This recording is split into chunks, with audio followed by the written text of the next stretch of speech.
కూడా ఒక చిన్న ఇన్సిడెంట్ జరిగింది. అదే దగ్గర నరసింహపేట అనుకుంటా, ఏదో ఏదో మా పాత వేస్తుంటే ఆయన పెద్ద ప్రొఫెషనే, పేరుని తీయను. ఎందుకంటే పేరు ఎస్ తీయదగ్గ మనిషి, స్థాయి దిగదార్చుకున్నాడు, పేరు తీయను. బాలకృష్ణ పాట ఆళ్ళ కార్యకర్తకే బాలకృష్ణ పాట వేస్తారండి అన్నట్టు. ఇక అంతకంటే ఇక మూర్ఖులు ఎవరు ఉంటారా? యథా రాజా కథా ప్రజా, ఏం చేస్తాం? జాగ్రత్త, హెచ్చరిస్తున్నాం.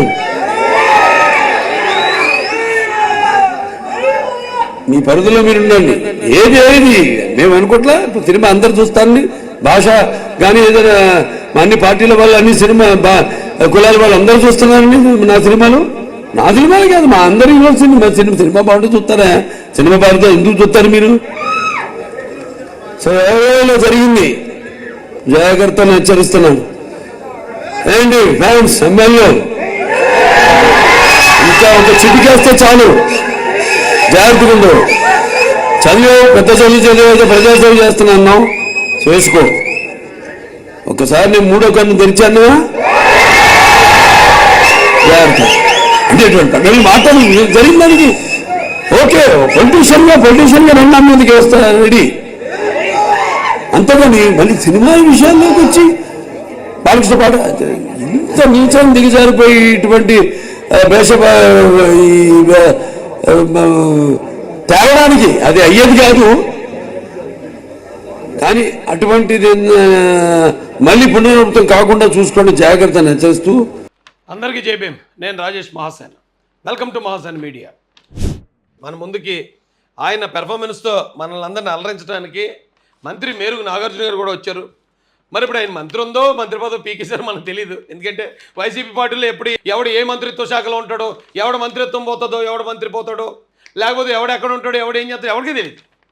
అయితే అన్న నాకు తెలిసినంత వరకు సోషల్ వెల్ఫేర్ మినిస్టర్గా పనిచేసేవాడు. మరి ఇప్పుడు ఆ మినిస్ట్రీ ఉందా లేదో నాకు తెలియదు, ఎందుకంటే ఆ సోషల్ వెల్ఫేర్కి సంబంధించి యాక్టివిటీసే లేవు ఇక్కడ. అయితే మొత్తం సిగ్గుదిలేసి, మొత్తం సిగ్గు శరం మానవ అభిమానం అని అన్ని పక్కన పెట్టి మేరు నాగార్జున గారు మాట్లాడే మాటలు ఈరోజు మీకు వినిపిస్తానండి. కొంచెం ప్లేబ్యాక్ స్పీడ్ ఎక్కువ పెట్టి మీకు అది వినిపించే ప్రయత్నం చేస్తాను. దాని వెనుకున్న వాస్తవాలు కూడా మీకు తెలియజేస్తాను. అన్న ఈ రోజున తన అంటే రగిలిపోతున్నాడు, తిరగబడిపోయాడు. దేని మీద తిరగబడిపోయాడు అంటే ఈ రాష్ట్రంలో దళితులకు జరిగిన అన్యాయాల మీద, గవర్నమెంట్ మీద తిరగబడిపోయాడు అనుకోకండి. అంత తెలివి తక్కువడు కదా మావాడు. గవర్నమెంట్ని సపోర్ట్ చేస్తూనే ప్రతిపక్ష నాయకుల మీద అసలు ఏ రేంజ్లో తిరగబడ్డాడు తెలుసా? చూడండి ఒకసారి.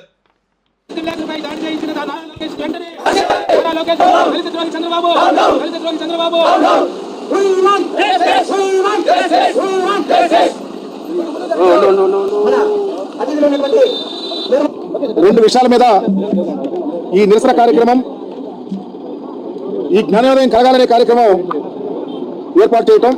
చెప్పండి. ముఖ్యంగా చంద్రబాబు అధికారంలో ఉన్నప్పుడు మా మీద దాడులు, ఇంకా చంద్రబాబు నాయుడు అధికారం, వీళ్ళ అధికారంలోకి వచ్చేప్పుడే 5 సంవత్సరాలు అయిపోతుంది. అయిపోయినా ఇంకా సిగ్గు శరం మానవ అభిమానం వదిలేసి 5 సంవత్సరాల క్రితం జరిగిన విషయాల మీదే ఇప్పటికింకా ఆధారపడి బతికే పరిస్థితుల్లో ఈ రాష్ట్ర మంత్రులు ఉన్నారు. అది మన దురదృష్టం. అయ్యా చెప్పండి సార్. అగాయిత్యాలు, అమానుషాలు చేయించాడు, మమ్మల్ని వెలివేయించాడు. అప్పుడు ఏ అగాత్యాలు జరిగాయటండి, వెలివేతలు ఏ జరిగాయట ఏమో మరి. గర్భపుర విషయం తప్ప ఒకటి తప్ప ఆ గవర్నమెంట్ చేసినవి ఏమీ లేవు. కానీ ఇక్కడికి వచ్చిన తర్వాత ఈ గవర్నమెంట్ వచ్చాక డాక్టర్ సుధాకర్ గారిని చంపేస్తే ఈ నోరు లేవలేదు. అలాగే చీరాల కిరణ్ కుమార్ని చంపేస్తే ఈ నోరు లేవలేదు. ఒక కుర్రాన్ని చంపేసి dead body door delivery Anantha Babu చేస్తే ఈ నోరు లేవలేదు. అలాగే పోలీస్ స్టేషన్లో కూర్చోబెట్టి శిరోమండనం చేపిస్తే ఈ నోరు లేవలే. ఈ పార్టీకి దాదాపుగా 15 మందిని చంపేశారు ఈ రాష్ట్రంలో. 15 నుంచి 20 మంది ఉన్నారు. గిరీష్ బాబుని సాలగోడలో కుర్రాడిని, ఇలా చాలామంది, మొన్న నడిపల్లి రాముని చెప్పుకుంటూ వెళ్తే వాళ్ళ ఇష్టమాటు అరిపని క్యాసెట్లో వేసినట్టు ఉంటుంది. కానీ ఈ రాష్ట్రంలో ఎంతమంది దళితులు చనిపోయినప్పుడు ఈ నోరు లేగలేదు. ఈ రాష్ట్రంలో 27 దళిత పథకాలు జగనన్న వచ్చినంటే రద్దు చేసినప్పుడు ఈ నోరు లేగలేదు. ఈ రాష్ట్రంలో ప్రమోషన్లో రిజర్వేషన్ తీసేసి ఎస్సీ ఎంప్లాయీస్కి అన్యాయం జరుగుతున్నప్పుడు ఈ నోరు లేవలేదు. ఇప్పుడు లేతుందండి. బాలయ్య బాబు కరెక్టరా అన్నయ్య మీ అందరికీ? ఎందుకు లేతుందో అడుగుతాం, చూద్దాం ఉండండి. మా చట్టాలను అపహాస్యం చేశాడు, మా చట్టాలు ఆయన చుట్టాలుగా వాడుకున్నాడు. మాకు ఈ రాష్ట్రంలో చంద్రబాబు ముఖ్యమంత్రిగా ఉన్నప్పుడు రక్షణ లేదు. అలాగే మా కులాన్ని ఎత్తి చూపాడు. ఎస్సీలో ఏమైనా పుట్టాలనుకుంటానని చెప్పినటువంటి నీతి బాహ్యమైనటువంటి రాజకీయ నాయకుడు ఇంకా అదే మాట మీద ఆధారపడి బతుకుతున్నారంటే వీళ్ళు ఎంత నీచ స్థాయికి దిగజారి బతుకుతున్నారో అర్థమవుతుందండి. ఆయన మాట్లాడిన మాటగా అర్థమైపోయి రాష్ట్రానికి తెలిసిపోయింది పేదలో గొప్పోళ్ళు అనే దాని మీద మాట్లాడారని. కానీ ఇప్పటికి ఇంకా కులాన్ని ఎత్తి చూపించాడు అదే మాట్లాడుతూ ఆ మాట మీద బతుకుతాం అనుకున్నారంటే పాపం అయిపోయింది ఇంక సినిమా. కానీ ఇలాంటి వాళ్ళు జగన్మోహన్ రెడ్డి మాత్రం చాలా బలం అండి. కనీసం సిగ్గు శరం లేకుండా మానవ అభిమానం లేకుండా పార్టీ కోసం పార్టీ ఇచ్చిన పదవి కోసం ఈ రాష్ట్రంలో 1 కోటి మంది దళితులకి అన్యాయం జరిగినా ఇంతమంది మీద దాడులు జరిగినా రేపులు జరిగినా మనకున్న అన్ని పథకాలు రద్దు అయిపోయినా సిగ్గు శరం లేకుండా జగన్ అన్న భజన చేస్తాడు చూడండి. బా ఏం టాలెంట్ అన్న మీరు కన్నా సూపర్ అసలు బాగుందన్న నీ పెర్ఫార్మెన్స్ అదిరిపోయింది అసలు ఫ్యాన్ అయిపోయింది నీకు నేను. చంద్రబాబు నాయుడు అలాంటి చంద్రబాబు నాయుడు అధికారంలో ఉన్నప్పుడేమో అన్న ఇప్పుడు ఎక్కడన్నా చూసారో మీరు ప్రపంచ చరిత్రలో ఎక్కడ ఉండదు అధికార పార్టీ ఎమ్మెల్యేలు మంత్రులు ప్రతిపక్ష నాయకుడి మీద ధర్నా చేయటం. అంతకుముందు చంద్రబాబు నాయుడు గారు వెళ్ళినప్పుడు ఆదిమూలపు సురేష్ షర్ట్ డ్యాన్స్ చేసాడు. ఇప్పుడేమో ఇంకొక మంత్రి వచ్చి ఆయన నల్లబ్యాట్ ఏదో నల్ల రుమాలు వేసుకుని ఆయన నిరసన తెలియజేస్తున్నాడు. ఇంత సిగ్గు లేకుండా దిగజారిపోయేటన్నా. అరే రే ఆయన ప్రతిపక్ష నాయకుడు కదా, ఆయన దగ్గర అధికారం లేదు కదా. పోనీ కేంద్ర ప్రభుత్వంలో ఉన్న అధికారం ఉన్న పార్టీతో కూడా ఆయనకి ఏం సత్సంబంధాలు లేవు. అరే ఒక ఎమ్మెల్యే ఓ ప్రతిపక్ష నాయకుడు ఆయన అంతే కదా. ఆయన మీద ధర్నాలు నిరసనలు చేసి మీ సిగ్గు మీరే తీసుకున్నారేటన్నా. వినేవాళ్ళకి చూసేవాళ్ళకి ఎలా ఉంటుందో తెలిసి ఇదేంటి వీళ్ళు అధికారంలో మంత్రులు కదా వీళ్ళు సిగ్గుదిలేసి ప్రతిపక్ష నాయకుడి మీద ధర్నా చేస్తారేటి, ప్రతిపక్ష నాయకుడి మీద నిరసన తెలియజేస్తారు ఏంటి వీళ్ళ బతుకులు. వీళ్ళకి అధికారం ఇచ్చినా కూడా వీళ్ళ బతుకులు బుద్ధులు మారలేదేంటి అని ప్రజలందరూ నవ్వుకుంటున్నారన్న. చిచ్చి ఎందుకన్నీ బతుకు. ఒకవేళ వాళ్ళు ఏమైనా పొరపాటు చేస్తే అధికారం మీ చేతిలోనే కదా ఉంది. పోలీసు సిఐడి సోన్స్ అన్నీ మీ చేతిలో ఉన్నాయి. కేసులు పెట్టడం మానేసి ఈ లండాసోర్ ధారణాలు ఏంటన్నా పరువు తీసి పాడేస్తున్నారు మీరు జాతిది. జగన్మోహన్ రెడ్డి ఏదో చెప్తాడు ఎస్సీలు కదా మీరు వెళ్ళి తిట్టండి అని. కానీ నేను మంత్రిని సార్ మంత్రి నేను వెళ్ళి తిట్టడం ఏంటి, అతను ఏమన్నా అంటే కేసు పెట్టిస్తాను నేను అక్కడ ఉన్న వాళ్ళతో మాట్లాడతాను అని చెప్పాలి. కానీ ఆయన ఏమో వచ్చి షర్ట్ ఇప్పేస్తాడా, ఇంకొక ఆయన వచ్చి మొత్తం షర్ట్ ప్యాంట్ ఇప్పేస్తాడా, మీరు వచ్చి ఇప్పుడు నల్ల రిబ్బన్లు వేసేస్తారా. ఇది బతికే ఈ విధంగా భయప్రాంతులు చేశాడు. ఈరోజు ప్రతిపక్షంలో ఉండి ఆయన కొడుకుని అడ్డగాడిదలాగా రోడ్డు మీద వదిలేస్తే గోండాలను పెట్టుకుని పాదయాత్ర చేస్తా అన్న. పాదయాత్ర చేసిన వాళ్ళు అందరూ అడ్డగాడిదలు అయితే పాదయాత్ర గాజుడు రాజశేఖర రెడ్డి గారు తర్వాత జగన్మోహన్ రెడ్డి గారు కూడా చేశారు పాదయాత్ర. మరి వాళ్ళని కూడా అడ్డగాడిదలు అంటున్నావు నువ్వు. పాదయాత్ర చేస్తే అడ్డగాడిద అవుతారా ఏంటనే ఇలాగా ఎదుటి తిట్టేటప్పుడు మళ్ళీ మనం చూసుకోపోతే ఆ తిట్లు మన వాళ్ళు తేలేస్తాయి కదా. నువ్వు రాజశేఖర రెడ్డి గారిని జగన్మోహన్ రెడ్డి గారిని కూడా అడ్డగాడిదని తిట్టినట్టు ప్రజలు అర్థం చేసుకుంటారు. అలా తిట్టుకో తప్పు. నువ్వు పెద్దోడు కదా, పెద్దోడివి అనుభవజ్ఞుడివి, నువ్వే మాట తూలిపోతున్నావు ఎందుకు. అధికారంలో ఉన్న వాళ్ళు మీరు ఉడికిపోతున్నారంటే నాకు అర్థం కాదు అన్నయ్య. అధికారంలో ఉన్న వాళ్ళు బూతులు ఎందుకు ఎడుతున్నారు, ఎందుకు ఫ్రస్ట్రేట్ అవుతున్నారు.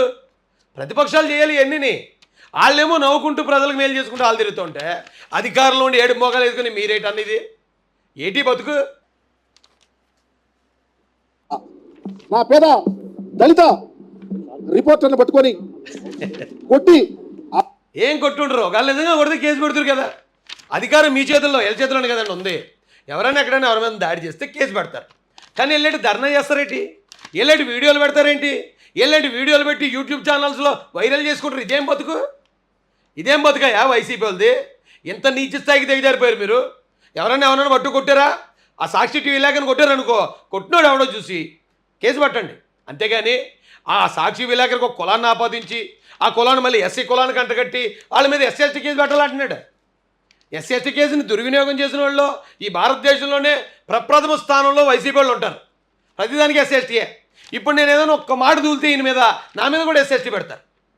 రాజధానిలో ఎస్సీ రైతుల మీద ఎస్సీ ఎస్టీ కేసు పెట్టిన దౌర్భాగ్యులు కాదా వీళ్ళు. ఎక్కడో సాక్షి రిపోర్టర్ అట ఆడేదో పనికి మళ్ళీ చెప్పని చేసి ఉంటాడు, ఆడిని ఎవడో ఏదో అని ఉంటాడు. దాన్ని లోకేష్ గారికి ఆపాదించి, లోకేష్ గారి తర్వాత చంద్రబాబు నాయుడు గారికి ఆపాదించి, దాన్ని మళ్ళీ ఎస్సీలకు ఆపాదించి ఎస్సీ ఎస్టీ కేసు ఎట్టేయాలట. ఇప్పుడు మీలాంటి వాళ్ళు ఉంటే మన జాతి ఎలా బాగుపడుతుందన్నా మీరు నాగార్జున. మీలాంటి వాళ్ళు నాయకులుగా చాలామంది అవుతుంటే ఇక ఎప్పుడు డెవలప్ అవుతారు మన వాళ్ళు. అవమానపరిచి కెమెరా లాక్కొని దాంట్లో ఉన్నాయన్నీ తీసివేయటం అంటే చంద్రబాబు ఈ రాష్ట్రాన్ని ఏ ఒట్టుకు చేర్చాలనుకుంటున్నాడు. ఇకపోతే చదువు లేని వాడు మూర్ఖుడైనటువంటి చంద్రబాబు కొడుకు రవిడీలను దగ్గర వేసుకొని పాదయాత్ర చేస్తాడా? స్టాన్ఫోర్డ్లో ఎంబీఏ చదివాడు ఆయన. Nara Lokesh MBA Stanford. మన జగనన్న 10వ తరగతిలో పేపర్లు ఎత్తిపోడని ఆరోపణ ఉంది. చదువు లేనోడు నారా లోకేష్ గారు అని చెప్తున్నాడు ఇతను. ఇంకెంతకన్నా నీచ స్థాయికి దిగజారుతారంటారు వీళ్ళు. ఇంతకన్నా ఘోరమైన అబద్ధాలు, ఇంతకన్నా దారుణం. అందరికీ తెలిసినవి కూడా మళ్ళీ ఒకవేళ ఎవరికి తెలియని ఏం చెప్పారు అనుకో, పోనాడు అబద్ధం చెప్పండి ఏం చెప్పాడు తెలియపోతే అబద్ధాన్ని కూడా నమ్మే పరిస్థితి ఉంటుంది. స్టాన్ఫోర్డ్లో చదివాడు, ఎంబీఏ చేశాడు, ఆయన వరల్డ్ బ్యాంక్లో పనిచేశాడు. ఇవన్నీ అందరికీ తెలుసు కదా. తెలిస్తే చదువు సంధ్య లేనోడు అంటాడు మా అన్నయ్య. తప్పనే అలాగా మనకంటూ క్రెడిబిలిటీ ఉంది కదా. మాట్లాడితే అంబేద్కర్ పేరు చెప్తాం కదా. ఇలాంటి అడ్డమైన దాన్ని గట్టి తినొచ్చు మనం. అడ్డమైన విషయాల్లో నేను మన అంబేద్కర్ వారసులం అన్నా ఆ పౌరుషం నిలబెట్టు. నా వాళ్ళని కొట్టిస్తాడా? మా పేదల మీద దాడి చేయిస్తాడా? అన్ననే అన్నాడు చంద్రబాబు కొడుకు. మధ్య నా మీద 12 కేసులు ఉన్నాయి. ఎవడైనా కార్యకర్త నా దగ్గర రావాలంటే 13వ కేసు పెట్టుకొని నా దగ్గర రమ్మన్నాడు. ఇదేనా మీ పరిపాలన? మీ బాబు గవర్నమెంట్ పెట్టిన కేసులు అన్నా, ఈడీ సిబిఐ పెట్టిన కేసులు అనుకుంటున్నావు నువ్వు. ఈడీ సిబిఐ పెట్టిన కేసులు అయితే మన జగనన్న మీద ఉంటాయి. కేంద్ర ప్రభుత్వం పెడతా పెద్ద పెద్ద కేసులు. ఈ గవర్నమెంట్ చిన్న చేతగాడికి పెడతా. నా మీద 22 పెట్టారు కదా. అలా ఎవడైతే గవర్నమెంట్ చేత కేసులు అంటే ఈ ప్రభుత్వం చేత కేసులు పెట్టించుకునేవాడు ఈ ప్రభుత్వం మీద తిరగబడుతున్నాడని అర్థం. ప్రభుత్వం చేత అన్యాయాలు ఎదురెత్తున్నాడని అర్థం. ఆడు వీరుడని అర్థం. అందుకు ఆయన పిలిచాడు. అలాగా అన్నా నువ్వు మలుపు తిప్పేద్దామంటే అంత ఈజీయా? నీ అవుట్డేటెడ్ బుర్ర వేసుకుని ఈ అడ్వాన్స్డ్ టెక్నాలజీ రోజుల్లో పరిపాలన రాబోయే రోజుల్లో ఈ పరిపాలన చేయాలనేనా?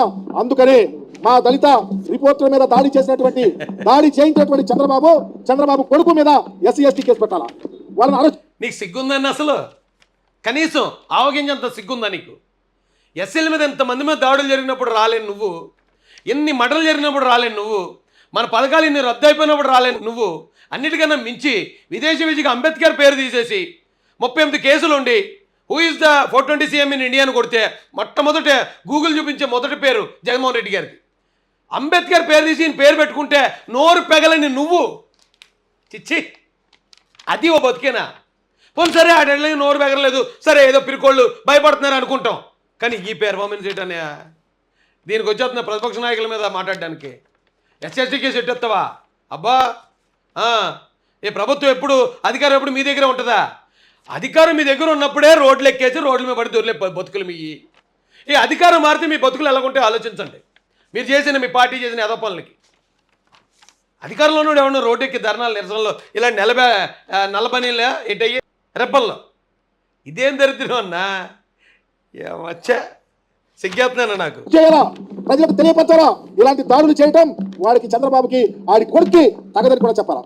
రెండో విషయం, మొసలి నక్క అనేక కేసుల్లో ఇరుక్కుపోయి మార్గదర్శి కేసుల్లో పేదవారి డబ్బులు వ్యాపారం చేసిన మొసలి నక్క రామోజీరావు ఈరోజు రాశాడు ఈనాడు పేపర్లో.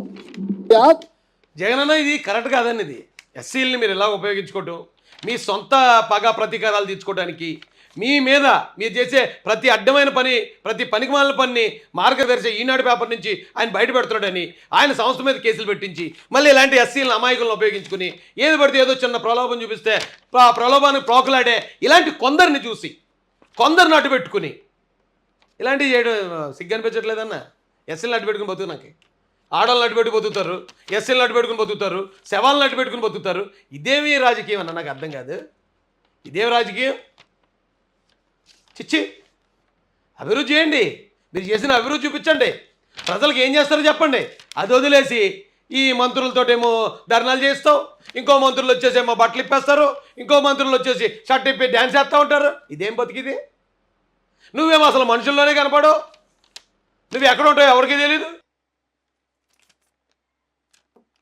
జగన్మోహన్ రెడ్డి కొంతమంది మంత్రులు చేశావు, వాళ్ళకి అధికారం లేదు, ఎమ్మెల్యేలు చేశావు, వాళ్ళకి అధికారం లేదు, ఎవరో చేస్తారని చెప్తా ఉన్నాడు.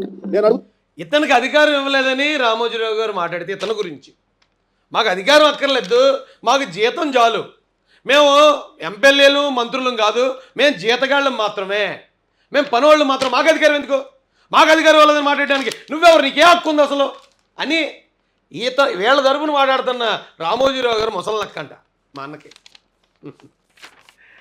కట్టప్ప ఎందుకు సరిపోతాడన్నా మన దగ్గర? మీరు కన్నా కట్టప్ప ఎందుకు సరిపోతాడు నీ దగ్గర? 100 కట్టప్పలకు సమానం అన్నా నువ్వు. నీలాంటి కట్టప్పలు దొరకటం జగన్మోహన్ రెడ్డి గారు ఏ జనంలో చేసుకున్న పుణ్యం. రామోజీరావుని నువ్వు నిజమైనటువంటి పత్రికా ప్రతినిధి అయితే, నీ దగ్గర చీము నెత్తురు ఉంటే, నీవు రాసే రాతలు నిజమైతే, చంద్రబాబు టైంలో మా కులాన్ని అపాస్యం చేసినప్పుడు ఎందుకు రాయలా? 5 సంవత్సరాల క్రితం మాట మళ్ళీ ఇప్పుడు కూడా ఇక్కడ వీళ్ళు ఏమైనా చేశారంటే ఏముందో, ఏం పేకింది ఏమీ లేదు. ఎంతసేపు చూడండి చంద్రబాబు నాయుడు గారి మీద ఏదో మాట అంటాం, తప్పుడు ఆరోపణ చేయటం, ఓట్లు అడుక్కోవటం. అది తప్పించి ఏం సాధించారా నాయన మీరంటే? చంద్రబాబు నాయుడు గారు ఎస్ఎల్ని అవమానించారండి. అది పక్కన పెట్టరా, అది అందరికీ తెలిసిన విషయమే. ఆయన అనలేదని మా అందరికీ తెలుసు. ఒరే మీ గవర్నమెంట్ ఏం సాధించిందంటే చంద్రబాబు నాయుడు గారు అంటే వ్యవసాయం దండగన్నాడండి. ఒరే అది కూడా మాకు తెలుసురా, అది అబద్ధం అని తెలుసు. ఇంకో మాట చెప్పరంటే చంద్రబాబు నాయుడు గారు అండి రాజశేఖర రెడ్డి గారిని చంపేశారండి. ఎంత ఘోరం అండి. చచ్చా బాధ వేస్తుందండి నాకు ఇలా చూసి. జగన్మోహన్ రెడ్డి గారిని చూస్తుంటే జాలేస్తుంది. చివరికి ఇంకా ఆయన రాజకీయం చేసుకునే ఉపయోగపడి మీద రాయి, అప్పుడు నిన్ను కూడా గౌరవిస్తాం. అందుకని ఈరోజు తిరుపతి పట్టణంలో నడిపడుతున్నాం విశ్వవిద్యాలయం ఎదురుగా మా దేవుడు అంబేద్కర్ గారి యొక్క పాదాల చెంత మా యొక్క దళిత దేవుడు అంటే అంబేద్కర్ గారు. ఈయనకి ఆయన పేరు తీసినప్పుడు కనీసం నోరెప్పలేని సోషల్ వెల్ఫేర్ మినిస్టర్ అన్న తప్పు. ఆయన ఎక్కడ, నువ్వు మనం ఎక్కడ? ఆయన పేరు తీసుకుని నీ పేరు పెట్టుకుంటే వ్యతిరేకత వస్తుంది. అంబేద్కర్ పేరు తీసేస్తానంటే ఏంటన్నయ్య? అది దీకు కావాలంటే ఇంకో కొత్త ఏదో పథకం పెట్టుకుని, ఇప్పటికి దాదాపు 27-30 పథకాలు నీ పేరు పెట్టుకున్నావు. ఇంకో పథకం పెట్టుకుని నీ పేరు పెట్టుకో, అంబేద్కర్ మా దేవుడు అని చెప్పే దమ్ములేని మేరుగు నాగార్జునట ఈరోజు ఆ దేవుడి దగ్గర నిలబడిపోయాట. ఎస్సీ కేసు అట చంద్రబాబు నాయుడు గారి మీద, లోకేష్ గారి మీద, అమెరికా ప్రెసిడెంట్ మీద కూడా పెట్టించేస్తాడట. ఇది మా వాళ్ళ వీరత్వం, సూరత్వం. పార్టీ ఒకవేళ ఏమైనా ఈ 24 ఎలక్షన్ దాటితే తెలుగుదేశం పార్టీ గుమ్మందని నిలబడతారు మళ్ళీ చాలామంది వచ్చి. మేము తెలుగుదేశంలోకి వచ్చేస్తాం, మేము తెలుగుదేశంలోకి వచ్చేస్తాం అని. వీరులు శూరులు అందరూ కలిసి మా యొక్క రిపోర్టుల మీద జరిగిన దాడిని ఖండిస్తా ఉన్నాం. బాధ్యులైన చంద్రబాబు మీద, ఆయన కొడుకు మీద కేసులు పెట్టమని అడుగుతా ఉన్నాం. ఒకవేళ నిజంగానే సాక్షి మీడియా ఎవడైతే విలేకరున్నాడో ఎవడని తన్నాడు అనుకోండి, అది చేసే అదపని వాళ్ళు తన్నుంటే సాక్షి యాజమాన్యం నుంచి ఎదుర్కోవాలి. కానీ జగనన్న ఎస్సీలను అడ్డు పెట్టుకుంటున్నాడని నీ సొంత గొడవలకి. అది నీ మీడియా సంస్థ. అందులో నువ్వు పెట్టిన విలేకరు ఏదో చేసాడో ఎవడో తన్నాడు ఉంటాడు అనుకుందాం. ఏం చేయాలి నువ్వు? నీ దగ్గర అధికారం ఉంది కదా. ఆడు పోలీసులకు ఫోన్ చేసాక మా వాడిని ఎవడో తగినట కేసు పెట్టండి అనాలి. లేదా ఈ మీడియా సంస్థ నుంచి వెళ్ళి ఏదైనా ధర్నా చేసుకోవాలి. ఎందుకంటే మీరు ప్రతిపక్షంలో ఉన్నారు కదా. ఇప్పుడు మీరు ధర్నాలు రాస్తారోకలు చేసుకుని బతికే కదా మీది. అది వదిలేసి ఎస్సీల్ని పంపించి సాక్షి మీడియా కోసం పోరాటం అంటున్నావా? ఎస్సీల్ని పంపించి సండూరు పవర్ కోసం, ఎస్సీల్ని పంపించి భారతీయ సిమెంట్స్ కోసం, ఎస్సీల్ని పంపించి నీకున్న 27 కంపెనీల కోసం పోరాటం అంటావా? అది ఎస్సీల సమస్య. అది చచ్చ ఎలా అంటోడు ఎలాగ అయిపోయావన్నా. ఎక్కడ ఉండాల్సినోడు ఎక్కడికి పడిపోయావన్నా. చివరికి ఎస్సీ కేసులు పెట్టితే కొంతమంది అవినీతి పరులు, కొంతమంది దుర్మార్గులు, దరిద్రులు ఉంటారు. వాళ్ళని ఎవడైనా ప్రశ్నిస్తే వారి దగ్గర ఉన్న ఒక ఎస్సీని తీసుకెళ్ళి కేసు పెట్టిస్తూ ఉంటారు. వాళ్ళకి నీకు ఏం తేడా ఉందని ఈ రోజున? వాడు అనుచరుణ్ణి సాయంత్రానికి ఒక క్వార్టర్ బాటిల్ ఒక బిర్యానీ ఇస్తాడు. నువ్వు నెలకు ఇంత జీతం ఇస్తున్నావు 10వ పేరు చెప్పి. వాళ్ళ చేతిలో అధికారం పెట్టవు. వాళ్ళు ఎందులోనూ ఈ సోషల్ వెల్ఫేర్కి సంబంధించిన దేనిలోనూ ఇంకేం అధికారం ఉండదు. కేవలం జీతం ఇచ్చి ఎస్సీలు ఇంత దాన్ని వాడుకోవచ్చు అన్న. ఏంటన్నా ఇంత ఇలా దిగి జరిపోయారు. చచ్చ సిగ్గుపడుతున్నాను అన్న నేను.